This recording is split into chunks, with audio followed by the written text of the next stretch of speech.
안녕하세요. 닥터 피지오입니다.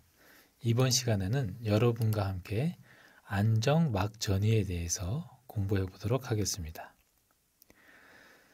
자, 안정막 전이는 레스팅 포텐셜이라고 하는데요. 여기서 레스팅이라는 건 평상시에 막이 나타내는 전이를 말하는 거죠.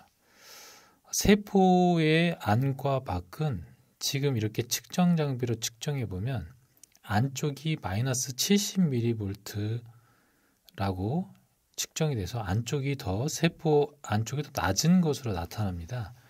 자, 과연 왜 마이너스 70mV가 나타나는 걸까? 또 여기에 기여하는 요인들과 특징에 대해서 한번 공부해 보도록 하겠습니다. 세포막은 마치 축전지 속에 있는 절연판 같은 역할을 합니다. 이 전지가 이렇게 있으면 안쪽에 있는 물질하고 바깥쪽에 있는 물질이 만나게 되면 안에서 전기가 흘러버리게 되거든요. 그러면 이 축전기, 건전지가 건전지로서 역할을 하지 못합니다. 축전지라는 것은 전기를 담아놓은 그런 것을 말하는데요. 여기에 이제 뭔가를 연결해서 플러스 마이너스 전하가 이동을 하면서 여기서 전기가 흐르게 되는 거죠. 안에서 흐르지 못하도록 막아놓은 것처럼 세포가 마치 이런 형태를 띠고 있다는 거죠. 세포막을 중심으로 전위의 차이가 남으로 인해서 이 전위의 차이에 의해서 신호를 만들어내 주기도 하고 전위의 차이에 의해서 여러 가지 역할을 하게 됩니다. 자, 그러면 세포 내외를 측정하면 어떤 전이차가 나타나냐면 아까 그림에서 보셨던 것처럼 마이너스 70mV라고 하면서 안쪽이 마이너스를 띠는 낮은 전하를 볼 수 있습니다. 자, 그러면 왜 이렇게 평상시에 전이가 마이너스 70mV가 나타나는 것일까? 여기에 대해서 기여하는 요인들에 대해서 차근차근히 하나씩 공부해 보도록 하겠습니다. 자, 첫 번째는 세포막 내외에 있는 안과 밖에 이온의 분포의 차이로 인한 농도 기울기 때문이라고 하고 있습니다. 자, 이게 무슨 얘기냐면 예를 들어 볼까요? 소디움은 세포 밖이 세포 안보다 10배 정도 더 높게 나타납니다. 자, 여기 두 번째 있는 게 바로 소디움인데요.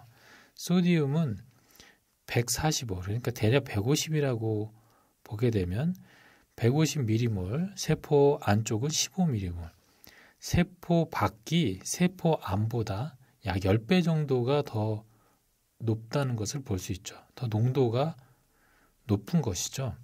저는 이걸 암기하기 쉽게 하기 위해서 소디움은 NA로 시작되니까 나가놀기를 좋아하는, 이렇게 해서 밖이 더 높다라고 이렇게 암기하였습니다. 자, 여러분들 용어 때문에 좀 혼동이 되실 수 있을 것 같아요. NA는 우리가 나트륨이라고 하죠. 나트륨. 자, 그 다음에 소디움이라고도 읽기도 합니다. 나트륨은 라틴어고요. 소디움은 이것을 읽는 영어로 된 말이라 같은 말입니다. 그런데 일반적으로 영어로 된 책에서 내용을 많이 가져오기 때문에 우리는 NA를 나트륨이 아니라 소디움이라고 이렇게 읽습니다. 또 K라고 이렇게 원소기호가 되어 있는 것은 이 이온은 칼륨인데요. 칼륨은 영어로 포테시움이라고 합니다. 그래서 K는 포테시움으로 읽도록 하겠습니다. 자, 포테시움은 세포 바깥쪽이 5mm, 안쪽이 150mm로 30배 정도 세포 안이 더 높은 것을 알 수 있습니다. 자, 이렇듯 세포 안과 밖의 이온의 농도의 차이에 의해서 어쨌든 세포 안과 밖은 전위의 차이가 나타날 수 있다는 거죠. 이것이 막전이 형성에 영향을 주고 있는 것입니다. 자, 두 번째는 이온의 막 투과성 때문입니다. membrane permeability라고 하는데요. 자, 막 투과성이라는 것은 막을 통과하는 그런 성질을 말하는 건데 평상시에 칼륨의 막 투과성은 나트륨의 25배가 된다. 자, 다른 말로 포테시움의 막 투과성은 나트륨의 25배가 된다. 소디움의 25배. 자, 막 투과성이 높다라는 것은 더 이동이 자유롭다는 것을 말합니다.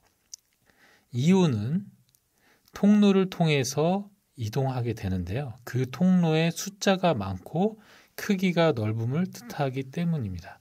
다시 말해서 포테시움이 소디움에 비해서 통로 수도 많고 크기도 넓기 때문에 당연히 막 전이는 포테시움의 영향을 더 많이 받는다는 거죠. 자, 세 번째는 세포의 뼈대 때문에 그렇습니다. 세포도 뼈대를 형성하기 위한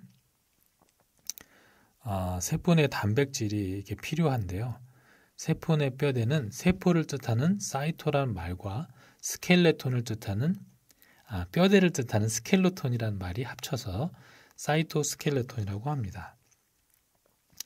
자, 사이토스켈레톤을 형성하기 위해서는 단백질이 필요한데요. 이 단백질은 전하를 띠기 때문에 양이온을 필요로 합니다. 세포가 이렇게 있으면 이 안에서 사이토스켈레톤을 형성하기 위해서 자꾸 양이온 플러스 이온을 가져다 쓰기 때문에 안은 점점점 마이너스가 되는 것이죠. 자, 마지막으로 네 번째는 소디움, 포테슘 펌프, 나트륨, 칼륨 펌프의 역할 때문입니다. 물질의 이동에서 능동 수송에서 우리는 나트륨과 칼륨 펌프에 대해서 공부를 했는데요. 혹시 나트륨과 칼륨 펌프를 모르시는 분은 나트륨, 칼륨 펌프, 세포의 이동편을 다시 한번 봐주시기 바랍니다.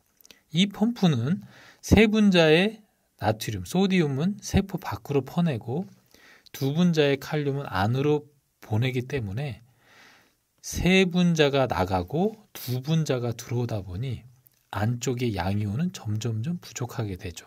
그래서 세포 내는 점점점 마이너스가 되는 것입니다. 세포 내는 마이너스 70mV라고 했는데요. 네, 마이너스 70mV이지만 스켈레탈 머슬은 마이너스 90mV이고 심장 근육은 마이너스 85mV가 됩니다. 세포가 모두 다 마이너스 70mV는 아니지만 대체적으로 세포 내가 전하를 띠게 됩니다. 전하를 띠는 이 막전이가 왜 이렇게 형성되는지에 대해서는 다음 강의에 있는 평형전이를 통해서 우리는 더욱더 분명하게 공부를 할 수 있습니다. 오늘 내용을 좀 정리하자면 세포는 전기가 흐르지 못하는 그런 형태를 띠고 있는 막이 있고요. 세포막 안과 밖은 그래서 마이너스 70mV 정도 안쪽이 낮은 전하를 띠는 전이차가 나타나고 그 전이차에 형성하는 원인은 네 가지. 첫 번째는 이온의 농도의 차가 다르다는 거. 두 번째는 이온이 자유롭게 이동할 수 있는 투과성이 다르다는 거. 세 번째는 안에서 세포의 뼈대를 형성하기 위해서 양 이온을 계속 가져다 쓰기 때문에 점점 전하를 띠게 된다는 것이고요. 네 번째는 펌프에 의해서 3개의 양이온이 나가고 2개가 들어오다 보니까 세포 안은 점점점 양이온이 부족해서 막전이는 마이너스를 띠게 된다는 것입니다. 자, 이번 시간에 여러분과 함께 안정막 전이에 대해서 공부해 봤습니다.